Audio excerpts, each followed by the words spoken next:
Hello बच्चों, जैसे कि आप लोगों को पता है कि हम बायोलॉजी का फर्स्ट चैप्टर पढ़ रहे हैं जिसका नाम है रिप्रोडक्शन इन ऑर्गेनिज्म। इससे फर्स्ट पार्ट में हमने इसका एसेक्सुअल रिप्रोडक्शन पढ़ लिया था। इस पार्ट में हम वेजिटेटिव प्रोपगेशन और सेक्सुअल रिप्रोडक्शन को पढ़ेंगे। तो सबसे पहले हम वेजिटेटिव प्रोपगेशन स्टार्ट करते हैं। अगर हम वेजिटेटिव प्रोपगेशन की बात करें तो उसमें हम क्या करते हैं, प्लांट के पार्ट से, प्लांट का पार्ट कुछ भी हो सकता है, रूट हो सकता है, स्टेम हो सकता है, लीफ हो सकता है, उस प्लांट के पार्ट से हम डेवलप करेंगे न्यू प्लांट। ठीक है, और ये सारी चीज़ें कब होगी, जब कंडीशन कैसी होगी, फेवरेबल कंडीशन होगी। ठीक है, बेसिकली हम कर क्या रहे हैं, हम प्लांट का एक पार्ट ले रहे हैं, उस प्लांट के पार्ट से एक पूरा का पूरा प्लांट हम डेवलप कर रहे हैं। तो एक छोटे से पार्ट से पूरा प्लांट डेवलप हो रहा है, मतलब क्या हो रही है, ग्रोथ हो रही है। और जब भी ग्रोथ होती है तो डिवीजन कौन सी होगी, माइटोसिस डिवीजन होगी। तो हमने बोला कि जो वेजिटेटिव प्रोपेगेशन है उसको करने के लिए डिवीजन कौन सी है, माइटोटिक डिवीजन है। ठीक है, अब जो ये वेजिटेटिव प्रोपेगेशन होता है ये दो तरह के होते हैं, आर्टिफिशियल होता है और नेचुरल होता है। तो सबसे पहले हम आर्टिफिशियल वेजिटेटिव प्रोपेगेशन का जिक्र करेंगे, उसके बाद हम नेचुरल का जिक्र करेंगे। तो अगर हम आर्टिफिशियल की बात करें तो जो पहला मेथड है आर्टिफिशियल वेजिटेटिव प्रोपेगेशन करने का, वो क्या है, हमारा कटिंग, जिसको हम स्टेम कटिंग के नाम से भी जानते हैं।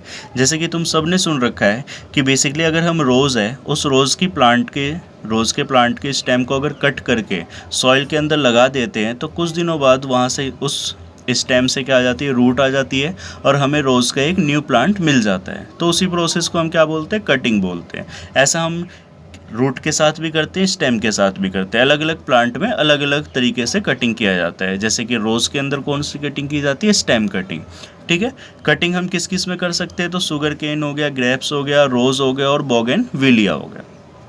अगर हम सेकंड मेथड की बात करें तो जो हमारा सेकंड मेथड है उसका नाम क्या है, लेयरिंग। लेयरिंग के अंदर हम बेसिकली करते क्या है कि हमने एक प्लांट लिया, ये हमारा मेन प्लांट है। ठीक है, इस मेन प्लांट की जो लोअर ब्रांच है, इस मेन प्लांट की जो लोअर ब्रांच है, ये जैसे मैंने दिखा रखा है कि लोअर ब्रांच है, उसको हमने बेंड कर दिया। जैसे मैं यहाँ बना दूँ अगर कि ये मेन ब्रांच थी, इसकी लोअर ब्रांच थी, इस लोअर ब्रांच को मैंने बेंड करके कहाँ लगा दिया, नीचे इस तरह से बेंड कर दिया और उसके ऊपर सॉइल से क्या कर दिया, कवर कर दिया।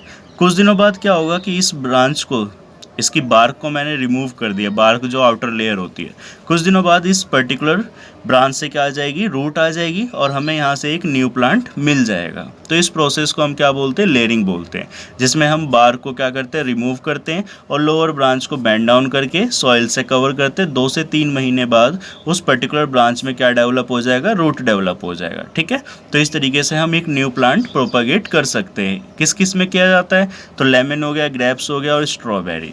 ठीक है, तो ये 2 मेथड हो गए। अगर हम थर्ड मेथड की बात करें तो जो हमारा थर्ड मेथड है वो क्या है, ग्राफ्टिंग है। ठीक है, ग्राफ्टिंग के अंदर हम करते क्या है, बेसिकली हम यहाँ पे 2 अलग अलग प्लांट को एक साथ क्या कर सकते हैं, ज्वाइन कर सकते हैं। कैसे करते हैं, तो जिसके अंदर हमें ज्वाइन करना है, जैसे कि ये हमारा मेन प्लांट है जिसको हम नाम क्या देंगे, स्टॉक, उसमें हमने कुछ इस तरह से कट लगाया और जो ब्रांच इसके अंदर ऐड करनी है उसके लिए हम क्या वर्ड यूज़ करेंगे, सीजर। हम इन दोनों को क्या कर देंगे, ज्वाइन कर देंगे कुछ इस तरीके से। ठीक है, तो इस प्रोसेस को हम क्या बोलते हैं, ग्राफ्टिंग। होता क्या है कि यहाँ पे जो बीच में हमने इसमें कट लगाया है तो यहाँ पे क्या होता है, जाइलम, फ्लोएम, ये सब होता है, कैम्बियम होता है बेसिकली। तो जो पर्टिकुलर ब्रांच मैंने इसके अंदर ऐड किया है वो कुछ दिनों बाद यहाँ से अपना क्या लेने लगेगी, नरिशमेंट लेने लगेगी और इसके अंदर क्या हो जाएगी, इंसर्ट हो जाएगी। ऐसे प्रोसेस को हम क्या बोलते हैं, ग्राफ्टिंग। खासकर इसे को गाँव में यूज़ करते हैं आम की खेती के लिए, मैंगो के प्लांट में। वहाँ पे हम एक ही प्लांट में कई वैरायटी मैंगो की क्या कर सकते हैं, लगा सकते हैं। तो एग्जांपल भी देख लो, जैसे कि सिट्रस मतलब जितने भी खट्टे फ्रूट हैं, नींबू, संतरा, ये सब, मैंगो, रोज़ और एप्पल। ठीक है, इनके अंदर हम किसका यूज़ कर सकते हैं, ग्राफ्टिंग का यूज़ कर सकते हैं। फोर्थ अगर हम बात करें तो फोर्थ है हमारा बाई लीव्स, कि हमें कुछ ऐसे प्लांट हैं जिनसे हमें लीव के थ्रू पूरा का पूरा क्या मिल सकता है, प्लांट मिल सकता है। तो अगर हम बात करें जैसे कि यहाँ पे ये मैंने एक लीफ बनाई है, ये लीफ किसकी है, ब्रायोफाइलम की है। कुछ इस तरह से लीफ होती है। होता क्या है कि जो मेन प्लांट है उससे लीफ जब गिर के सॉइल के कांटेक्ट में आती है, जैसे ये लीफ सॉइल के कांटेक्ट में आ चुकी है, तो अब इस लीफ में जहाँ जहाँ पे ये इंसीजन प्रेजेंट है, हम इसे इंसीजन बोलते हैं, कट बोलते हैं, जहाँ जहाँ पे ये इंसीजन प्रेजेंट है वहाँ वहाँ से हमें एक न्यू प्लांट मिल जाएगा। तो देखो, एक ही लीफ से हमें बहुत सारे प्लांट मिल रहे हैं। तो बेसिकली बाई लीव्स भी क्या होता है, वेजिटेटिव प्रोपागेशन होता है। तो वही लिखा हुआ है सिंपल कि प्लांटलेट्स डेवलप, प्लांटलेट मतलब छोटे छोटे प्लांट डेवलप होंगे अलोंग द मार्जिन ये जो मार्जिन है, किनारा है ऑफ द इंटैक्ट लीफ, पूरी की पूरी लीफ से क्या डेवलप होंगे, छोटे छोटे प्लांट डेवलप होंगे। तो बाय लीव्स के थ्रू भी वेजिटेटिव प्रोपगेशन होता है। क्वेश्चन भी आता है किस में होता है, तो एग्जाम्पल जो है मोस्ट कॉमनली वो क्या लिखोगे, ब्रायोफाइलम। इसके अलावा बेगोनिया भी है और सेंट पॉलिया भी है। ये प्लांट ऐसे हैं जिनके अंदर बाय लीव्स के थ्रू वेजिटेटिव प्रोपगेशन होता है। फिफ्थ की बात करते हैं। फिफ्थ जो हमारा मेथड है उसका नाम क्या है, एयर लेयरिंग। तो जैसे हमारा लेयरिंग था वैसे ये भी है एयर लेयरिंग, बट यहाँ पे वर्ड क्या लग गया, एयर लग गया है। तो एयर मतलब क्या है कि सेम चीज़ है, हमने क्या किया, रिंग जो है यानी जो बार्क है उसकी रिमूव की, किसकी, एरियल सूट्स की। मतलब वहाँ पे हमने क्या किया था, लोअर ब्रांच को बेंड डाउन किया था। यहाँ पे हमने क्या किया कि जैसे ये है एक मेन प्लांट है, इसकी जो ये एरियल ब्रांचेज है इसकी बार को हमने क्या कर दिया, रिमूव कर दिया। बार को रिमूव करने के बाद हमने इसके चारों तरफ क्या लगा दिया, ग्राफ्टिंग क्ले। मतलब ग्राफ्टिंग क्ले का क्या मतलब है कि हमने पानी, मिट्टी और काव डंग से एक क्या बना लिया, पेस्ट टाइप का बना लिया, और उस पेस्ट को बार्क रिमूव करने के बाद चारों तरफ लगा दिया। अब जो हमने बार्क रिमूव किया है और ये किसके कांटेक्ट में आ गया, सॉइल के कांटेक्ट में आ गया, तो 1 से 2 महीने के बाद यहाँ पे क्या डेवलप हो जाती है, रूट डेवलप हो जाती है। तो अब दिख गया हमें कि बेसिकली इसमें क्या हो गया, रूट डेवलप हो गया। तो हम यहाँ से प्लांट को क्या कर सकते हैं, अलग कर सकते हैं इस ब्रांच को, और इसको ले जाकर हम सॉइल के अंदर क्या करवा देंगे, ग्रो करवा देंगे, प्लांटिंग कर देंगे। ठीक है, तो इस प्रोसेस को हम क्या बोलते हैं, एयर लेयरिंग। किस में होता है, लीची में और पोमीग्रेनेट में। फिफ्थ आते हैं हम। फिफ्थ क्या है हमारा, टिश्यू कल्चर। इसको हम आगे भी पढ़ेंगे एक चैप्टर में, ठीक है। बेसिकली ये चैप्टर 9 में हम पढ़ेंगे इसको। तो टिश्यू कल्चर में हम करते क्या है, हमने 11th में पढ़ा था कि कोई भी प्लांट है उसके टिप पे, अगर मैं सूट की बात करूं तो उसके टिप पे एक मेरिस्टेमेटिक सेल्स प्रेजेंट होती है, और अगर मैं सूट की बात करूं तो कौन सी मेरिस्टेमेटिक सेल प्रेजेंट होगी, सूट एपिकल मेरिस्टेम।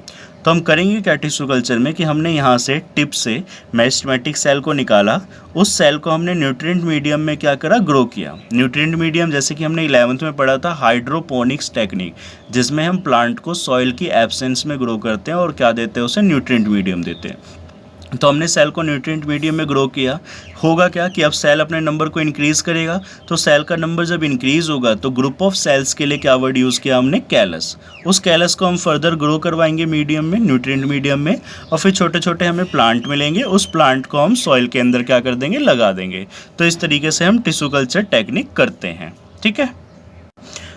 अगर हम नेचुरल वेजिटेटिव प्रोपगेशन की बात करें तो बेसिकली यहाँ पे जो चीज़ें होंगी वो कैसी होगी, नेचुरली होगी। इससे जस्ट पहले जो हमने पढ़ा उसमें हम खुद से करवा रहे थे, बट यहाँ पे नेचुरली है। तो है क्या बेसिकली कि यहाँ पे एक हमने डेफिनेशन लिख रखी है वेजिटेटिव प्रोपग्यूल्स। तो वेजिटेटिव प्रोपग्यूल्स का क्या मतलब होता है कि ये वो स्ट्रक्चर जिसके अंदर इतनी कैपेबिलिटी है कि वो हमें क्या दे सके, एक न्यू प्लांट या न्यू ऑफस्प्रिंग दे सके। तो उस स्ट्रक्चर के लिए हम क्या वर्ड यूज़ करेंगे, वेजिटेटिव प्रोपग्यूल्स। जैसे कि अगर मैं पोटैटो की बात करूँ तो पोटैटो जो है सबने देख रखा है, पोटैटो के अंदर इस तरह से आइज़ होते हैं, और अगर पोटैटो को तुम्हारे घर में अगर पोटैटो उसको मॉइस्चर में तुम रखो तो कुछ दिनों बाद वहाँ पे इस तरह से निकलना स्टार्ट हो जाता है। इसके लिए हम क्या वर्ड यूज़ करते हैं, बर्ड या ट्यूबर वर्ड यूज़ करते हैं।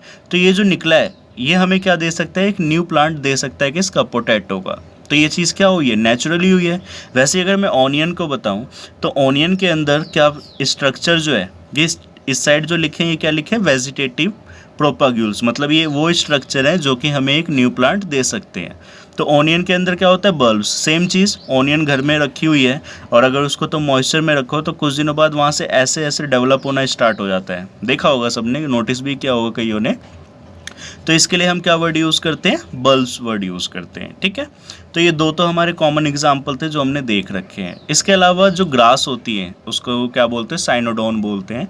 उनके अंदर जो वेजिटेटिव प्रोपग्यूल्स है, मतलब जो स्ट्रक्चर है, उसको नाम क्या दिया हमने, रनर, ठीक है। यानी ये जो रनर है ये हमें एक न्यू ऑफस्प्रिंग देगा। ऑनियन के अंदर बल्ब्स, पोटैटो के अंदर ट्यूबर। वैसे जिंजर है, जिंजर के अंदर क्या प्रेजेंट होता है, rhizome, root like structure present होता है जो कि हमें एक न्यू प्लांट देता है, ठीक है। नेक्स्ट क्या है हमारा, वाटर हायासिंथ। वाटर हायासिंथ के अंदर जो वेजिटेटिव प्रोपग्यूल्स है, जो एसेक्सुअल स्ट्रक्चर है जिसके अंदर कैपेबिलिटी है कि न्यू प्लांट हमें दे सके, उसको हम नाम क्या देते हैं, ऑफसेट नाम देते हैं, ठीक है। इसको हम थोड़ा डिटेल में पढ़ते हैं, वाटर हायासिंथ को हम डिटेल में पढ़ेंगे।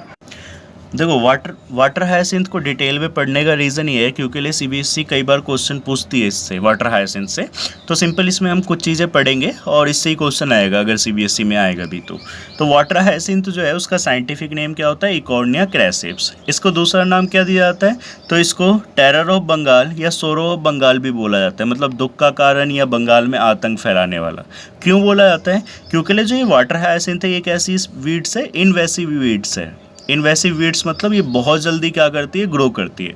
जहाँ पे भी इसको ठहरा हुआ पानी मिलता है, ठहरा हुआ पानी मतलब जिस भी पॉन्ड या वाटर रिजर्वियर के अंदर इसे ठहरा हुआ पानी मिलेगा वहाँ पे ये क्या करने लगती है, ग्रो करने लगती है। ठीक है, अब इसकी एक खास बात बताऊं कि बेसिकली इस वाटर हायसिंथ को इंडिया में इंट्रोड्यूस किया गया था। ये एक बाहर से मंगाई गई स्पीसीज़ है। इसको इंडिया में इंट्रोड्यूस करने का रीज़न क्या था कि इसके जो फ्लावर है उसका कलर बहुत अच्छा था और इसके लीफ का स्ट्रक्चर भी बहुत अच्छा है, ब्यूटीफुल। इस वजह से इसको इंडिया में क्या किया गया, इंट्रोड्यूस किया गया। बट इसका साइड इफ़ेक्ट क्या होने लगा कि ये बहुत जल्दी जल्दी ग्रो करता था, तो जिस भी वाटर बॉडीज़ के अंदर हमने इसे ग्रो करवाया वहाँ की ऑक्सीजन को ये क्या करने लग गया, ख़त्म करने लग गया, जिसकी वजह से जो एक्वेटिक ऑर्गेनिज्म है उनकी क्या होने लगी, डेथ होने लगी, और बेसिकली किसकी, फिशेस की।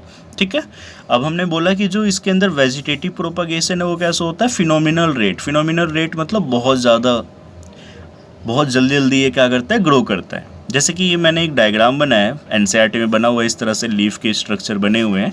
तो ये जो लीफ है, दोनों लीफ के बीच में क्या है, हमारा ऑफसेट है, एसेक्सुअल स्ट्रक्चर है। तो मैंने इस लीफ को ऐसे लाइन से बनाया, ठीक है, कि ये लाइन से मैंने क्या रिप्रेजेंट किया, लीफ, और बीच में हमारा क्या है, ये ऑफसेट है। होता क्या है, ये ऑफसेट इस तरह से ब्रेक हुआ, और जब ये ऑफसेट ब्रेक हुआ तो कुछ इस तरह से दोनों अलग हो गए।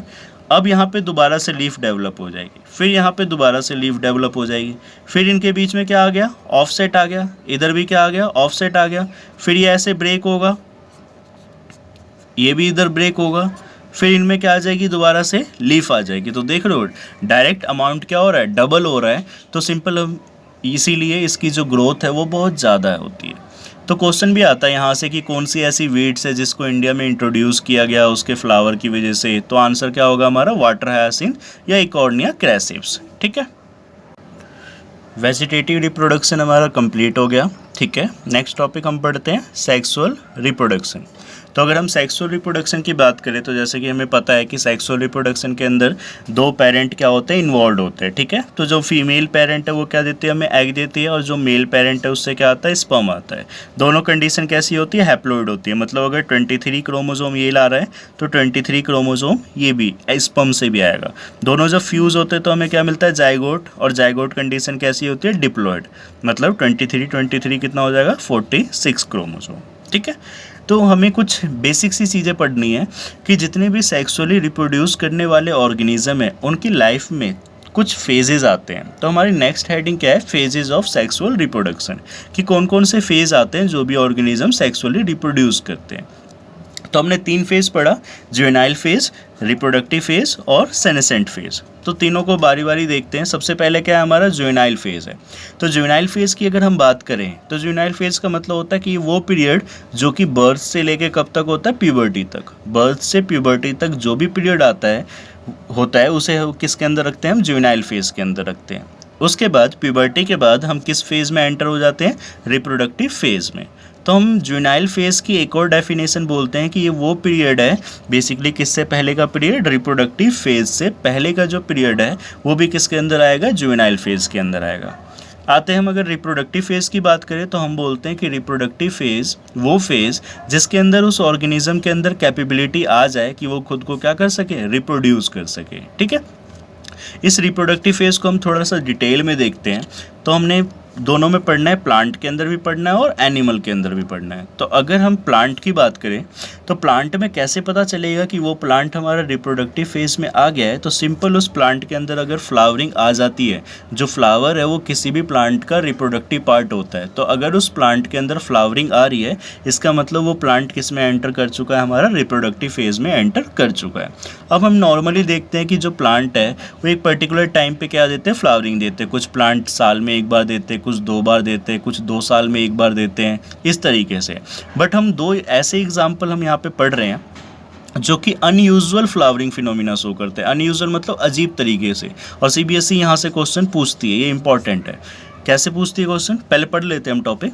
सिंपल हमने क्या बोला कि ये दो ऐसे एग्जाम्पल लिखे जो कि अनयूजुअल फ्लावरिंग फिनोमिना शो करते हैं। तो पहला एग्जाम्पल हमारा क्या है, बैम्बू। अब देखो बैम्बू की खासियत क्या है कि अपनी पूरी लाइफ में सिर्फ एक बार फ्लावरिंग देगा और उसके बाद फिर क्या हो जाता है, ये डाई हो जाता है, मर जाता है। ठीक है, तो हो गया अनयूजुअल, अजीब तरीके का फिनोमिना कि पूरी लाइफ में सिर्फ इसने एक बार ही फ्लावरिंग प्रोड्यूस किया। दूसरे एग्जाम्पल की अगर हम बात करें तो दूसरा एग्जाम्पल है हमारा स्ट्रॉबिलैंथस कुंथियाना। इसका साइंटिफिक नेम क्या है, नीला कुरेंजी। इसकी खासियत क्या है कि ये 12 साल में 12 साल में एक बार फूल देगा। एनसीईआरटी में लिखा हुआ है कि सितंबर 2006 में इसने लास्ट टाइम फ्लावर दिया। अगर इस साल अपडेट होती है तो ठीक है, क्योंकि अपडेट अगर हम देखें तो इसने कब दिया है, लेटेस्ट जो है वो 2018 में, बट एनसीईआरटी में अब भी 2006 लिखा हुआ है।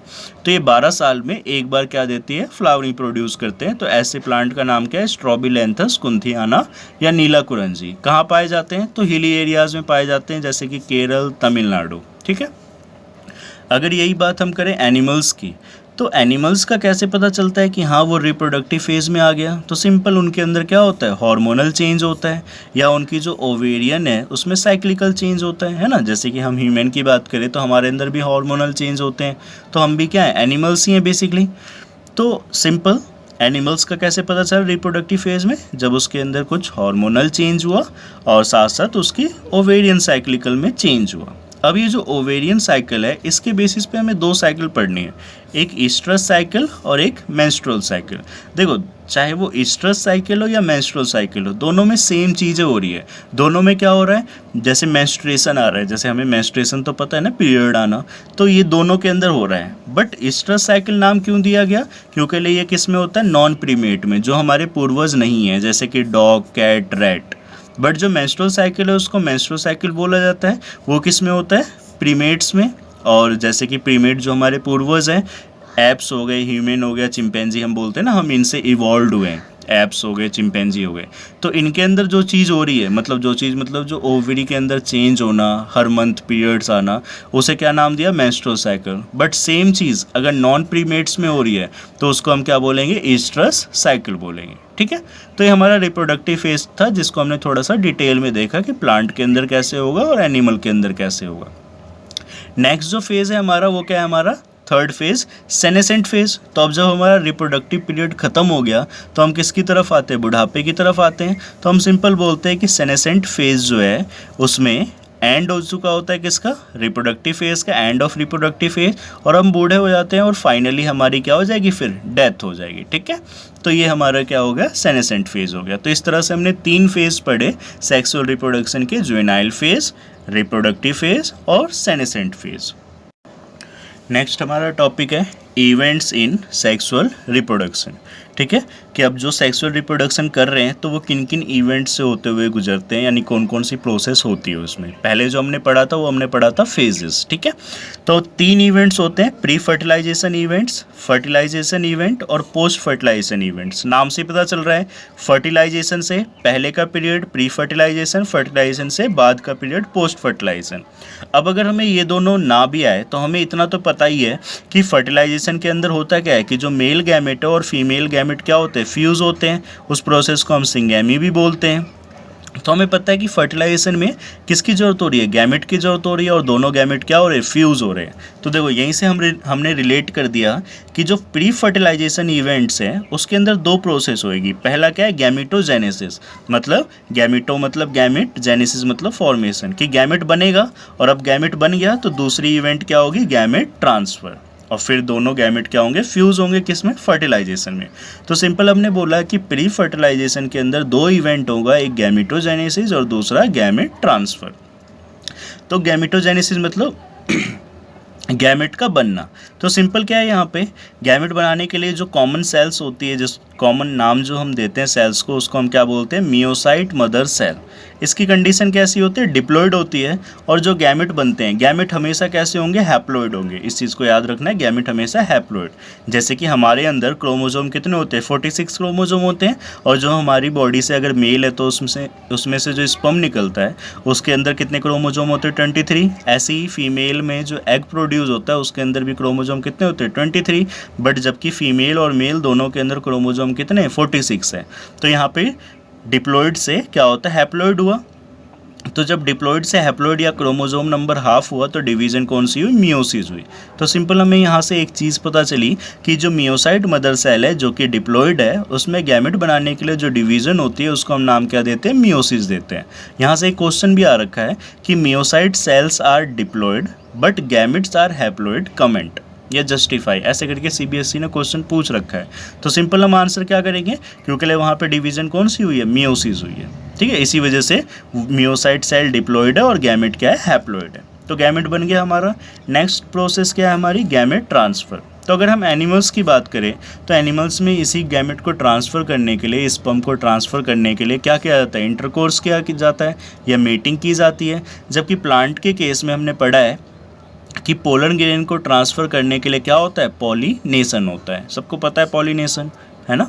तो सिंपल इस तरीके से गैमेट को क्या किया जाता है, ट्रांसफ़र किया जाता है। जो मेल गैमेट होते हैं वो मोटाइल होते हैं, वो एक जगह से दूसरी जगह जाते हैं। जबकि जो फीमेल गैमेट होती है वो कैसी होती है, नॉन मोटाइल होती है, स्टेबल होती है, चाहे मैं एनिमल्स की बात करूँ या प्लांट की बात करूँ, ठीक है। तो ये हमारा क्या हो गया, प्री फर्टिलाइजेशन इवेंट्स।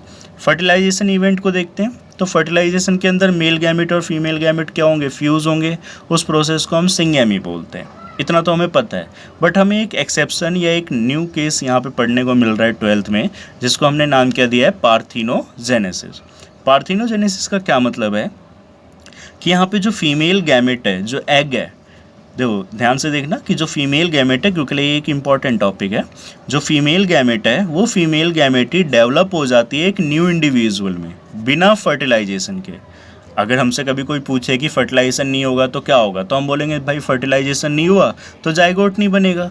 बट यहाँ पे कुछ ऐसे भी ऑर्गेनिज्म है जो कि बिना फर्टिलाइजेशन के हमें एक न्यू इंडिविजुअल दे सकते हैं।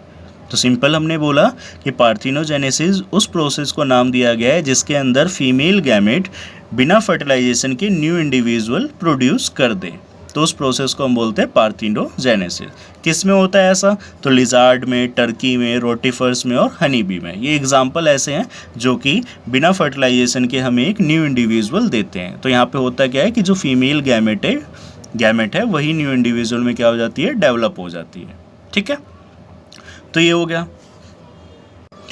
तो अभी हम फर्टिलाइजेशन नहीं देख रहे हैं। फर्टिलाइजेशन में हमने दो चीज़ें पढ़ी, यानी फर्टिलाइजेशन जो है जिसमें मेल और फीमेल गैमेट फ्यूज़ होते हैं, तो अगर वो फर्टिलाइजेशन बॉडी के बाहर हो रहा है तो उसे हम क्या बोलेंगे, एक्सटर्नल फर्टिलाइजेशन, और बॉडी के अंदर हो रहा है तो उसे हम क्या बोलेंगे, इंटरनल फर्टिलाइजेशन। मतलब फर्टिलाइजेशन दो तरीके के होते हैं, एक एक्सटर्नल और एक इंटरनल। अगर आउटसाइड द बॉडी तो एक्सटर्नल और इनसाइड द बॉडी तो इंटरनल फर्टिलाइजेशन, ठीक है। तो दोनों का डिफरेंस देखते हैं, यहीं से इनके पॉइंट भी हमें पता चल जाएंगे, ठीक है। तो सिंपल फर्स्ट पॉइंट तो हमने पढ़ लिया। एक्सटर्नल फर्टिलाइजेशन के केस में क्या है दूसरा पॉइंट, कि यहाँ पे हमें लार्ज नंबर ऑफ गैमेट जो है, यानी जो ऑर्गेनिज्म एक्सटर्नल फर्टिलाइजेशन करते हैं उन्हें बहुत ज़्यादा अमाउंट में क्या प्रोड्यूस करना होता है, गैमेट प्रोड्यूस करना होता है। क्यों प्रोड्यूस करना होता है, अब तुम खुद सोचो कि वहाँ पे जो फर्टिलाइजेशन है वो कहाँ हो रही है, आउटसाइड द बॉडी हो रही है, और outside the body basically water के अंदर हो रही है। तो अब जब वाटर के अंदर फर्टिलाइजेशन हो रहा है तो इनके बहुत से गैमेट क्या हो जाते होंगे, डैमेज हो जाते होंगे। तो इसीलिए ये फर्टिलाइजेशन को बढ़ावा देने के लिए ज़्यादा अमाउंट में क्या प्रोड्यूस करते हैं, गैमेट प्रोड्यूस करते हैं, ठीक है। जबकि अगर मैं इंटरनल फर्टिलाइजेशन की बात करूं तो यहाँ पे जो एग है उसका अमाउंट क्या होता है, नंबर कम होता है, जबकि मेल गैमेट जो है उसका नंबर क्या होता है, ज़्यादा होता है। एक्सटर्नल फर्टिलाइजेशन के केस में जो ऑफस्प्रिंग है वो कम सर्वाइव करते हैं। क्यों, क्योंकि लिए बाहरी ऑफस्प्रिंग डेवलप होंगे तो जो प्रीडेटर है वो उसे खा जाते हैं, तो इसीलिए ऑफस्प्रिंग जो है कम सर्वाइव करते हैं। जबकि इंटरनल फर्टिलाइजेशन के केस में ज़्यादा ऑफस्प्रिंग सर्वाइव करते हैं। क्यों, क्योंकि लिए ये मदर की बॉडी के अंदर क्या रहते हैं, सेफ रहते हैं, ठीक है। एग्जाम्पल की बात करते हैं, फिशेज, एम्फीबियन, और इसके एग्जाम्पल रेप्टाइल्स, बर्ड्स और मैमल्स, ठीक है। क्वेश्चन भी आ रखा है कि एम्फीबियन के अंदर कैसा फर्टिलाइजेशन होता है और रेप्टाइल्स के अंदर कैसा होता है। तो सिंपल हम आंसर करेंगे, एम्फीबियन के अंदर एक्सटर्नल फर्टिलाइजेशन और रेप्टाइल्स के अंदर इंटरनल फर्टिलाइजेशन। तो ये हमारा इवेंट हो गया कौन सा, फर्टिलाइजेशन इवेंट्स हो गया। नेक्स्ट इवेंट की हम बात करें, जस्ट हमने अभी पढ़ा फर्टिलाइजेशन में क्या होता है, मेल और फीमेल गैमेट फ्यूज़ होता है। तो जो पोस्ट फर्टिलाइजेशन है, फर्टिलाइजेशन के बाद का पीरियड है, तो उसमें सबसे पहला इवेंट हम क्या पढ़ेंगे, जाइगोट के बारे में पढ़ेंगे, है ना। क्योंकि मेल गैमेट और फीमेल गैमेट जब फ्यूज़ होंगे तो क्या मिलेगा हमें, जाइगोट मिलेगा। तो पोस्ट फर्टिलाइजेशन इवेंट में फर्स्ट हम क्या पढ़ रहे हैं, जाइगोट पढ़ रहे हैं। जाइगोट कैसा होता है, डिप्लॉइड होता है। ठीक है। एक्सटर्नल फर्टिलाइजेशन के केस में जाहिर सी बात है बॉडी के बाहर हुआ है फर्टिलाइजेशन, तो जाइगोट भी कहाँ बनेगा, बॉडी के बाहर, वाटर में। और इंटरनल फर्टिलाइजेशन के केस में जाइगोट कहाँ बनेगा, इनसाइड द बॉडी। ठीक। फिर नेक्स्ट क्या है, जाइगोट की एक डेफिनेशन है यहाँ से कि जाइगोट जो है वो एक वाइटल लिंक है। वाइटल लिंक मतलब एक ज़रूरी है, जोड़ है एक तरह से, जो कि क्या इंश्योर करता है, कॉन्टिन्यूटी ऑफ स्पीसीज। मतलब अगर जाइगोट बन गया तो नेक्स्ट स्पीसीज आने वाली है ना, पता है हमें कि वही जाइगोट एम्ब्रियो में डेवलप होगा और एक हमें न्यू बेबी मिल जाएगा। तो सिंपल हमने बोला कि जाइगोट जो वो एक लिंक है जो कि क्या इंश्योर करता है कि अब स्पीसीज में कंटिन्यूटी रहेगा, मतलब अगली जनरेशन आने वाली है। ठीक है। फिर जो जाइगोट का डेवलपमेंट है, तो जाइगोट का डेवलपमेंट किन किन चीज़ों पे डिपेंड करता है, तो उस ऑर्गेनिज्म की लाइफ साइकिल कैसी है और साथ साथ उस ऑर्गेनिज्म को कैसा इन्वायरमेंट मिल रहा है, इन दो चीज़ों पे जो जाइगोट है उसका डेवलपमेंट क्या करता है, डिपेंड करता है। पोस्ट फर्टिलाइजेशन का सेकेंड इवेंट क्या है हमारा, एम्ब्रियोजेनेसिस। देखो अभी जस्ट हमने पढ़ा कि जाइगोट बना है, तो उस जाइगोट से क्या डेवलप होगा, एम्ब्रियो डेवलप होगा। तो उस स्टेप को, उस प्रोसेस को नाम क्या दिया गया, एम्ब्रियोजेनेसिस। एम्ब्रियो मतलब एम्ब्रियो, जेनेसिस मतलब फॉर्मेशन। ठीक है। तो एक छोटे से जाइगोट जो वो क्या होता है, सिंगल सेल होता है। उस छोटे से एक सिंगल सेल जाइगोट से पूरा का पूरा बेबी डेवलप होता है, एम्ब्रियो डेवलप होता है। तो हमने किसकी बात की, डेवलप की, ग्रोथ की बात की। तो एम्ब्रियोजेनेसिस प्रोसेस के लिए डिवीज़न कौन सी होगी, माइटोसिस होगी। ठीक है। अब यहाँ पे माइटोसिस डिवीज़न हुई जिसकी वजह से पूरा का पूरा एम्ब्रियो डेवलप होगा हमारा। अब एम्ब्रियो की डेवलपमेंट कहाँ चल रही है, बॉडी के अंदर चल रही है या बॉडी के बाहर चल रही है। अगर बॉडी के बाहर चलती है तो उस प्रोसेस को हम नाम देते हैं ओवीपेरस, और अगर बॉडी के अंदर चलती है तो उस प्रोसेस को हम नाम क्या देते हैं, वीवीपेरस। पढ़ भी रखा है हमने कि ओवीपेरस वो जो कि क्या देते हो, अंडे देते हो, वीवीपेरस वो जो कि क्या देते हैं, यंग वंस देते हैं, बेबी देते हैं। ठीक है। देखो जो एग होता है ना, वो एग क्या होता है, फर्टिलाइज्ड एग होता है। उसको फिर बेबी जो मुर्गी है वो क्या करती है, डेवलप करती है। मतलब उसके अंदर फिर किसकी डेवलपमेंट होती है, एम्ब्रियो की डेवलपमेंट होती है। सुना होगा मुर्गी कई अंडे, जब मुर्गी के बहुत सारे अंडे हो जाते हैं तो उस पर फिर मुर्गी उसे सेकती है ना। तो उस चीज़ को हम क्या बोलते हैं, ओवीपेरस डेवलपमेंट, कि उसने उस फर्टिलाइज्ड एग से जो एम्ब्रियो डेवलप किया वो कहाँ किया, बॉडी के बाहर। ठीक है। तो ओवीपेरस। जबकि ह्यूमन के केस में कैसा होता है, वीवीपेरस। फर्टिलाइजेशन के बाद जो एम्ब्रियो है उसका डेवलपमेंट कहाँ होता है, बॉडी के अंदर होता है। तो सिंपल ओवीपेरस एग देने वाले और वीवीपेरस बच्चे देने वाले, बेबी देने वाले। जो एग है, एग के चारों तरफ एक सेल्स प्रेजेंट होती है जिसको हम बोलते हैं काल्सीरियस सेल्स। ठीक है। एग का जो छिलका होता है ना वाइट कलर का, वो एक कवरिंग होती है, प्रोटेक्टिव कवरिंग होती है एम्ब्रियो को बचाने के लिए, उसको हम नाम क्या देते हैं, काल्सीरियस सेल। जबकि वीवीपेरस के केस में जो बेबी है वो कहाँ बचा हुआ है, प्रोटेक्टेड है इनसाइड द बॉडी। ठीक है। इसकी अगर हम बात करें तो यहाँ पे after a period of incubation, कि मुर्गी, मैंने बताया कि मुर्गी उस अंडे को क्या करती है, सेकती है। सेकने के बाद उसमें से कुछ दिनों बाद क्या निकलते हैं, मुर्गी के बच्चे निकलते हैं, जिसे हम चूजे भी बोलते हैं।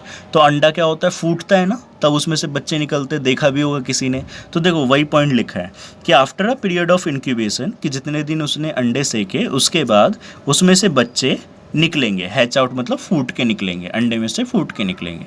जबकि यहाँ पे जब बेबी पूरी तरह से डेवलप हो जाता है तो यंग वंस की क्या होती है, डिलीवरी होती है। यहाँ हमने वर्ड यूज़ किया हैच आउट और यहाँ हमने क्या वर्ड यूज़ किया, डिलीवर्ड। एग्जाम्पल की अगर हम बात करें तो वो ओवीपेरस रेप्टाइल्स, बर्ड्स ये अंडे देते हैं, और वीवीपेरस जितने भी मैमल्स हैं उसी के अंदर कौन आ जाता है, इंक्लूडिंग ह्यूमन बींग। तो ये तो हमने एनिमल्स की बात की। अगर मैं प्लांट की बात करूं कि प्लांट के अंदर पोस्ट फर्टिलाइजेशन इवेंट्स के बाद क्या होता है, यानी प्लांट के अंदर पोस्ट फर्टिलाइजेशन इवेंट्स में क्या क्या चीज़ें होती हैं, तो सिंपल यहाँ पे क्या होगा कि जो ओवरी है, पता ही है वो किस में कन्वर्ट हो जाती है, फ्रूट में। जो ओव्यूल है वो किस में कन्वर्ट हो जाएगा, सीड में। और जो ओवरी वॉल है वो किस में कन्वर्ट हो जाएगा, हमारा पेरिकार्प में। तो ये क्वेश्चन आ भी रखा है, पेरिकार्प मतलब फ्रूट का छिलका। तो जब हमारी ओवरी हमें फ्रूट दे रही है तो ओवरी की जो वॉल है वो हमें फ्रूट का क्या देगा, छिलका देगा, जिसको हम क्या बोलते हैं, पेरिकार्प। तो ये हमारा फर्स्ट चैप्टर था जो कि क्या हो गया, ख़त्म हो गया। ठीक है। अब हम कुछ क्वेश्चन डिस्कस करते हैं इस चैप्टर से जो कि सीबीएसई ने पूछ रखा है। तो हमारा फर्स्ट क्वेश्चन है, mention the unique flowering phenomena exhibited by Strobilanthes kunthiana. तो जो स्ट्रोबिलैंथस कुंथियाना है उसके अंदर कौन सा यूनिक फ्लावरिंग फिनोमिना है, तो अभी जस्ट हमने पढ़ा कि वो 12 साल में एक बार क्या देता है, फूल देता है। उसका कॉमन नेम क्या है, तो उसका कॉमन नेम है नीला कोरेंसी। ठीक है।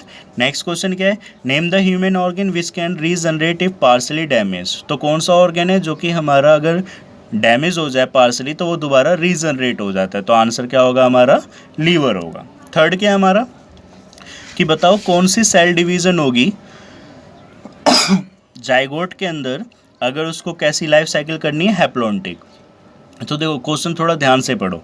वहाँ हमने पढ़ा था कि जाइगोट से एम्ब्रियो बन रहा है तो डिवीज़न हो रही है माइटोसिस। बट यहाँ इसने क्या बोला कि जो जाइगोट है, अब जाइगोट हमारा कैसा है, 2n है और उस जाइगोट के अंदर डेवलपमेंट होनी है, बट उसको लाइफ साइकिल कौन सी करनी है, हैप्लोन्टिक। हैप्लोन्टिक मतलब हैप्लोइड, n करनी है। तो 2n से n, तो यहाँ पे जो डिवीज़न हम बोलेंगे वो क्या बोलेंगे, हम मियोसिस बोलेंगे। ठीक है। नेक्स्ट क्वेश्चन क्या है हमारा, why can't man B oviparous, कि जो मैन है या ह्यूमन है वो ओवीपेरस क्यों नहीं है, अंडे क्यों नहीं देते। तो हम सिंपल बोलेंगे जो ह्यूमन है वो प्लेसेंटल मैमल्स है और हम ज़्यादा इवॉल्व्ड हैं, इसीलिए ह्यूमन जो है वो एग प्रोड्यूस नहीं करते। ठीक है। लास्ट क्वेश्चन देखते हैं हम, ये सारे के सारे क्वेश्चन CBSE पूछ चुकी है। लास्ट क्वेश्चन क्या है कि जो बाइसेक्सुअल फ्लावर है उसके अंदर why is the transfer of pollen grain easier, उसके अंदर जो पोलन गेन है उसका ट्रांसफ़र आसानी से क्यों होता है in compare to unisexual flower. तो सिंपल सी बात, जो बाइसेक्सुअल फ्लावर है उसके अंदर मेल और फीमेल दोनों एक ही फ्लावर के अंदर होंगे, इसीलिए पोलन गेन का ट्रांसफ़र क्या होगा, आसानी से हो जाएगा। जबकि यूनिसेक्सुअल फ्लावर में मेल प्लांट अलग होता है, फीमेल प्लांट अलग होता है, इसीलिए ट्रांसफ़र ईजी नहीं होता। तो नेक्स्ट क्या बोल रहे हैं, name the specialised event in unisexual flower which help in transfer of pollen. तो फिर यूनिसेक्सुअल फ्लावर के अंदर पोलन को ट्रांसफ़र करने के लिए कौन सा इवेंट होता है। तो सिंपल, पोलन गेन को ट्रांसफ़र करने के लिए यूनिसेक्सुअल फ्लावर के अंदर जो इवेंट होता है उसे हम क्या बोलते हैं, पॉलिनेशन बोलते हैं। ठीक है। तो ये सिंपल सा हमारा फर्स्ट चैप्टर था, इसके कुछ क्वेश्चन भी हमने डिस्कस कर लिए। ठीक है बच्चों, तो लाइक करना वीडियो को अगर पसंद आए तो, और मैंने लिंक में और बेसिकली डिस्क्रिप्शन में अपना नंबर दे दिया है, जिसको भी लाइव क्लास या ऑनलाइन क्लास चाहिए तो वो मेरे को कांटेक्ट कर सकता है। ठीक है, डिस्क्रिप्शन में आपको नंबर मिल जाएगा। ओके।